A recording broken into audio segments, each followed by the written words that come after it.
আসসালামু আলাইকুম সুপ্রিয় ভিউয়ার্স। আপনারা সকলেই জানেন যে আমাদের ময়মনসিংহের হালুয়াঘাট এবং দুবারের অবস্থা বেশি একটা ভালো না। বন্যা পরিস্থিতি প্রতিনিয়তই অবনতির দিকে যাচ্ছে। তো আমাদের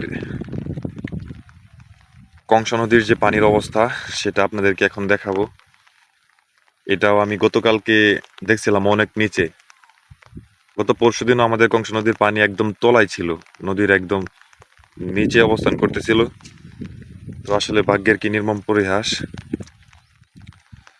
আমাদের ৭ নং সাগুয়া ইউনিয়নবাসী ত্রাণ নিয়ে কুমিল্লা এবং ফেনী ওইসব অঞ্চলে গিয়েছিল।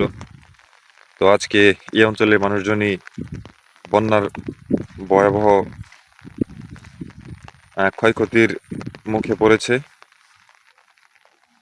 তো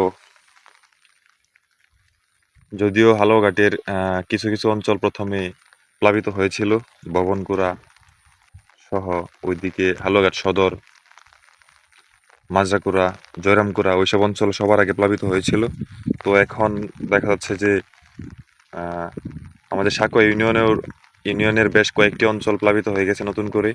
তাছাড়া বিশেষ করে কংসের যে পার্শ্ববর্তী এলাকাগুলো বা কংস নিকটবর্তী যে গ্রামগুলো, এগুলো নতুন করে প্লাবিত হচ্ছে। তো তারই একটা অংশ বিশেষ হচ্ছে যে আপনাদেরকে দেখাই। তো আমি একটু আগে আসছি যে দেখে আসি সার্বিক পরিস্থিতি কেমন। তো এখানকার অবস্থা খুবই খারাপ।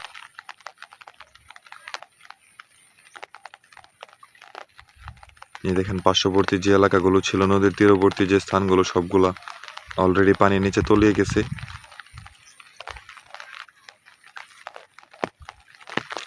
এই হচ্ছে অবস্থা।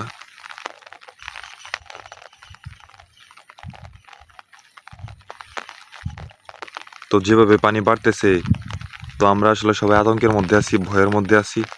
আর যে কোনো সময় আমাদের বাড়ি ঘরে পানি উঠে যেতে পারে। তো আমাদের বাড়ি ঘরগুলো আসলে যদিও নদীর তীরবর্তী, এরপরও কিন্তু অনেক উঁচু জায়গায় অবস্থিত। নদীর পানি যদি খুব বেশি না বাড়ে তাহলে আমাদের এখানে ওঠার কোনো সুযোগ নেই। তো এইবার পানি যেভাবে বাড়তেছে সেভাবে আসলে আমরা খুবই দুশ্চিন্তার মধ্যে আছি। যে কোনো সময় আমাদের বাড়িতে পানি উঠে যেতে পারে। পানি যদি বেড়ে যায় আর আনুমানিক 3 ফিট যেভাবে বাড়তেছে, আমরা অনুমান করতে পারি যে এভাবে যদি বাড়ে তাহলে আজকে সন্ধ্যা নাগাদ এই রাস্তা হয়তো বা ডুবে যাবে। আর এই রাস্তা যদি ডুবে যায় তাহলে এই রাস্তার ওপাশে যে ধান ক্ষেতগুলো আছে, এগুলোর অবস্থা কিন্তু খুবই খারাপ হয়ে যাবে। আপনারা সকলেই জানেন যে বড় বন্যা ছাড়া কিন্তু এই রাস্তা কখনো আহ, ডুবে না।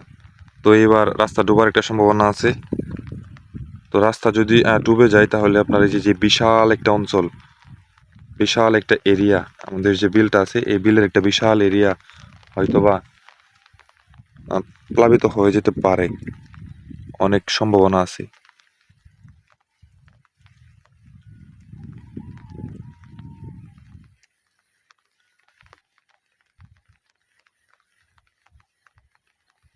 তো আসলে ফসলের জমির যদি ক্ষতি হয়ে যায় তাহলে তো এটা বিশাল একটা প্রভাব পড়বে আমাদের অর্থনীতির উপর।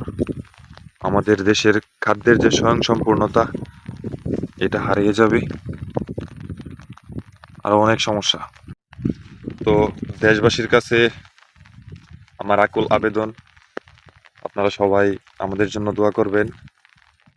আমরা এখন পর্যন্ত আলহামদুলিল্লাহ ভালো আছি, আমাদের বাড়িতে এখন পর্যন্ত পানি উঠে নাই।